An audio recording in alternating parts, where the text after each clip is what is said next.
Guys, it is now, well, after 6 p.m, the Serie A team is out. It's obviously Friday, and obviously we are going to be talking about that. Now, if you want to find out my thoughts on the Serie A team, we have an article up at egl.tv where I've went through some of the notable players on there, whether I think they're worth it, etc, etc. But we're going to concentrate today on the SBCs and objective players that now have been offered in the new week. Now, of course, last week we had Sabitzer, we had like Witsel come out, and there will be more to come from the Serie A side of things.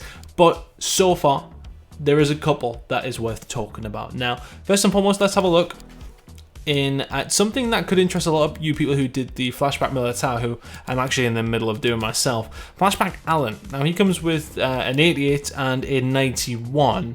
Now, is 88 again?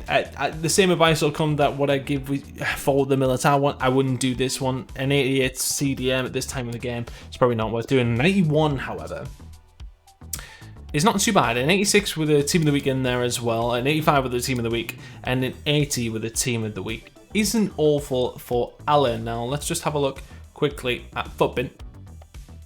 Now, this one, I mean, I don't mind the price. The price is actually around 240 or so when it does come up. But looking at the card, yes, defensively it's absolutely fantastic.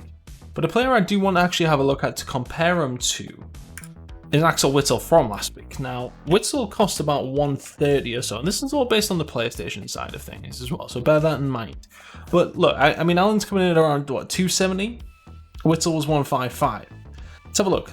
Pace-wise, yes, okay, Allan definitely has the upper hand on this one. It's only 3 on that side of things, but, you know, when it comes down to it, he does definitely have the pace on him. Shooting-wise, positioning and finishing is better from Allan, but what you really want from him is a CDM role. You don't necessarily need these to be fantastic. Shot power, long shots is really where you want your CDM to have those inflated stats, if at all. That definitely belongs to Witsel. Passing, relatively similar. Vision just goes on the side of Allan there, but the short passing and long passing from Witsel is better. Curve better. Vision, as said, very, very close, but, you know, I would give that to Witsel. Dribbling wise, yes, okay, Allan definitely wins out on this one. Agility, balance, reactions, all a lot better, and he will be able to mingle through the midfield. Probably more of a CM than a CDM, but, you know, relatively similar sort of players, albeit you would definitely give that to him. But defensive wise, it's relatively simple. You know, the interceptions for Allan are there. When it comes to tackling, slide tackling, very, very simple. Very, very close as well. Allan, yes, just about wins it on the defensive side of things there, but physicality, stamina, definitely with Allan. Strength, definitely with Witsel. The aggression there for Allan as well, which we'd like to see. But, I mean, look, Allan probably is a slightly better CDM than Witsel, but for me, I think it's negligible who is better. 270k to 155k sort of makes you think, well, Witsel was absolutely more worth it as well. When it comes down to this as well, 3-star weak foot coming in. He's a little bit smaller too. Exactly the same work rates though. I don't know. For me, I just think that they could have made this maybe a little bit cheaper. If it was the same price as Witsel, I'd say absolutely fantastic. That would be good. It's a little bit of a different card. Good nation.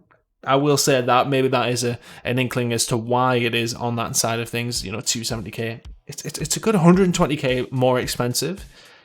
They aren't 120k difference, in my opinion. So I don't know. I just think that Allan for the price is not worth it for me. He's 91. I think he's 91 still looks very good, but in comparatively to Witsel, I don't think it's worth it personally. Now let's have a look at the objective cards that are coming in here as well. There's a couple of other SBCs that are going on as well, but there is some objective cards that are worth talking about. Let's have a look at Petrov first. Now we'll go through his objectives. Score 2 goals in 2 separate rival matches using Brazilian forwards with at least 6 Serie A players in your starting squad. Now that is going to be pretty difficult, actually. I mean, I'm saying this from my point of view. It would be difficult for me because I don't have that many Serie A players, if any, whatsoever. Score a finesse goal in 3 separate rival matches using Brazilian players. Fair enough. You've got Brazilians. Easy. Assist with a through ball in 4 separate rival matches using players with minimum 4 skill means you should be able to just get that while playing. And score an assist in 8 separate rival wins using Serie A players with minimum 4-star weak foot. That's not easy. I think it's probably on par with the Sabitzer one. You know, you had to get assists with Austrians, which is not the easiest, but I don't know, I think that one is the hardest one though. Score 2 goals in 2 separate rival matches. Okay, well, let's just score. So maybe it's actually not that difficult. But let's have a look at Petrov. We'll transition over to Footbin once again. Now, let's have a look at these stats. 4-star, 4-star, which is decent. And bear in mind, guys, this is a free card. 92 acceleration, 92 sprint speed is decent. His finishing stats are fantastic as well. The big one though is that 76 balance is not great. It has to be said, it's not fantastic. So he automatically has a crutch. It's automatically something that could be a little bit better. He's got high aggression, which is good. I'd expect him to maybe have a little bit more strength at 6 foot tall. But high attacking work rates, defensive on medium, so not amazing, but not bad at all either. His passing, short passing is 95, so that's what you really want. A long passing at 85 there too is not too bad. His finishing stats, his pace are decent.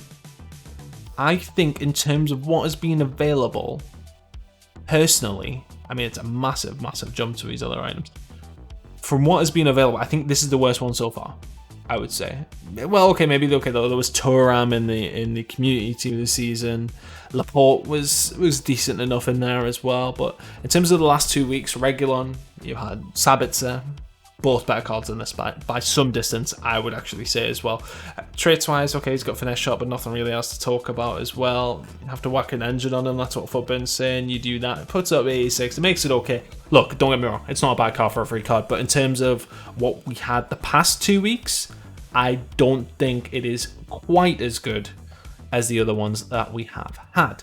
Now let's go back and have a look at Boga. Now I actually haven't had a chance to even look at this card. I had a look at João Pedro beforehand, but I haven't had a look at Boga. Now 94 pace, 92 shot, 93 dribbling on base sounds really, really good, but remember what happened last week with the Bundesliga one. Looked good on the offset, 2-star weak foot. Assist in 4 separate squad back matches on world class, typically with maximum 3-star skill moves and 3-star weak foot. Easy. I mean, these are all going to be squad battles, aren't they? Score an outside the box goal in 2 separate squad battles. Easy. Assist with 2 crosses, with the cross in 2 separate squad battles. Easy. Score an assist in, it's all squad battles. Every single one, which makes me think that this card is not going to be very good. Now, this is my first look at this one, as said. 3-star, 3-star. So, probably to be expected. High attack and work rates, low defensive. So, I mean, look, that's not too bad. And there it is. There's EA killing this card. 73 composure isn't great at all. 78 stamina in there as well. Look, he's a bench player. He's a bench player. Look, he's coming on with 95 acceleration, 92 sprint speed. That's not too bad whatsoever. He's bad in terms of linking, in terms of being from the Ivory Coast as well. Reactions down at 80. Agility and balance are nice, so you'll probably feel okay on the ball. Those reactions will really put it down though, and I wouldn't like to have him in front of goal. That's 73 composure, albeit 86 finishing, 94 positioning isn't bad with 99 shot power. You know, look, he might do a job, but passing wise are okay. Obviously defensive, etc. isn't really too much of an issue, but 90 strength is alright as well. It's okay. I think this one is probably better than last week's, I would say. From the Bundesliga side of things, I can't remember what the player was called, but Boga, I mean, look, if you don't mind squad battles, like, what is that? How many games is that going to take? Let's have a look. So 6, it's going to be minimum 6, isn't it? Yeah, so it's going to take you 6 squad battles games. So what, that'll take you 2 hours, if that, really, to do this card. It's probably worth doing in terms of fodder. Okay, let's go revisit João Pedro. For me, I'd avoid it. I think it's probably a little bit too much stress for what... There's a couple in there that's going to be difficult. 8 separate rival wins using Serie A players with minimum 4-star weak foot. There isn't that many people who use Serie A teams. And maybe I'm just speaking for myself, but for me, it's not that common. And it's not a great card. I think Sabitzer and Reguilon much, much better than this card specifically. I don't think that one's worth doing. When it comes to Boga, I think probably do it. In fairness, I look, do it if you've got 2 hours spare. It's an 89 fodder and potentially somebody good that could come off the bench for you.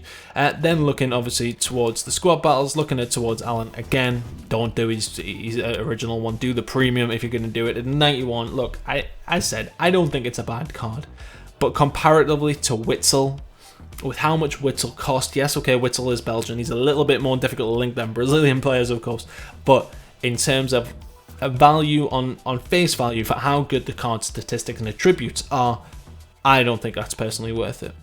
I don't think it's personally worth it. But let me know what you guys think, if Allan is worth it, if I'm maybe twisted. Look, his original gold card beginning of the game was incredible. I'm sure it will be a very, very good card. I just think that if it was a 92 or a 93, maybe a little bit more pace and like literally an insane card, I would rather see them make it as expensive as Militao and as ridiculous. I think, you know, you bump that up. Yes, okay, it covers some people who might not have enough to pick up some of these really good Serie A midfielders who are going in for like 500k minimum. Like we're talking your Milinkovic, Savic's, etc. He is obviously going to fit. And if you have a Serie A team, I'd probably do him. But I just think for how much Serie A is going to be used, yes, okay, it'll be used a lot more after the end of the season, but how much is going to be used, how much that costs, comparatively to some of the others, I don't think it's worth doing. But as I said, let me know below what you think. Please give a like on the video if you enjoyed this content. Please subscribe as well, and we will see you on the next video.